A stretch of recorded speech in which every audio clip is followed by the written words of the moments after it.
Hello, Brexel Broadview Heights parents. My name is Martin Kosovich, and I am your child's Honors World History teacher this year.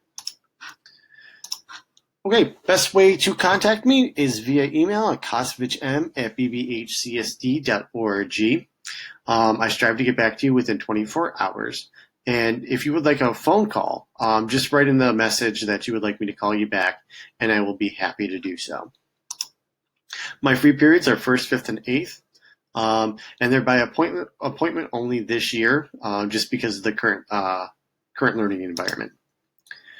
What do I teach and advise? I have 4 preps this year. I am teaching AP US History, which I have done for 6 years. Over the last 7 years, I have taught either academic or honors world history, and this year I'm teaching honors world.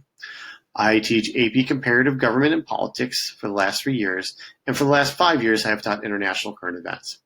I also advise Model United Nations and Morning Announcements. Both of those clubs are scheduled to meet this year.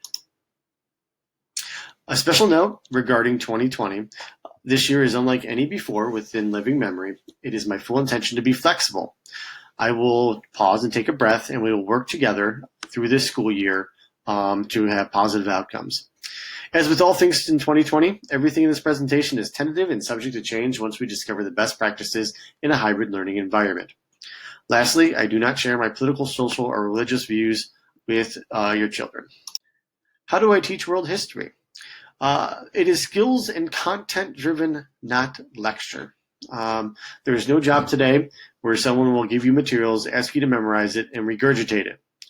And pay you $50,000. So a lot of this is built off a growth mindset. It is also data-driven. As they work their way through these formative and summative assessments, I collect data every step of the way. And that will help me augment my teaching and individualize it for your child. The primary vehicle for them to learn new materials are something called learning pages. And you can see I have taken a screenshot of one over here. Within it, there is informational text, the who, what, where, when. But after that is covered, there are going to be some stimuli. They will come in the form of primary, secondary sources, visual media, be it political cartoons, a graph, a map, or propaganda posters, and videos. Also embedded with these videos, Mrs. Monteleone and myself are filming videos just like this with this nice little circle here, walking them through the harder questions and the harder materials. Most importantly, this class serves as a bridge to AP. The curriculum has been adapted by Mrs. Monteleone. She's the AP Euro and AP US Gov teacher, and myself. So we have gone through the material, figuring out how we can best prepare your child for an AP class in their future. It doesn't mean they have to, but we want them to have the skills to access the test, the class, and to thrive within those AP courses. All right, the primary digital platforms I use are Google Classroom, not AP Classroom, those are for AP students only, Progress Book, and Edulastic. Google Classroom, once again, that's where the learning pages are going to live, materials, and files. In Progress Book, this is where you're going to have your grade reporting and some formative checks. Lastly, there's Edulastic, and that's what I'm going to use for the larger summative assessments. I also am going to deploy Newsela when it is warranted, and I am debating if I'm going to use Flipgrid and Edpuzzle, but I will only do that if it adds to the curriculum and doesn't add extra work to your children.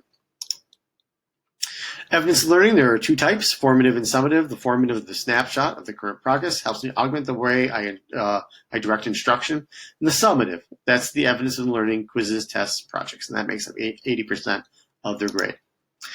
Retake policy has changed this year. It is at my discretion and on a case-by-case basis.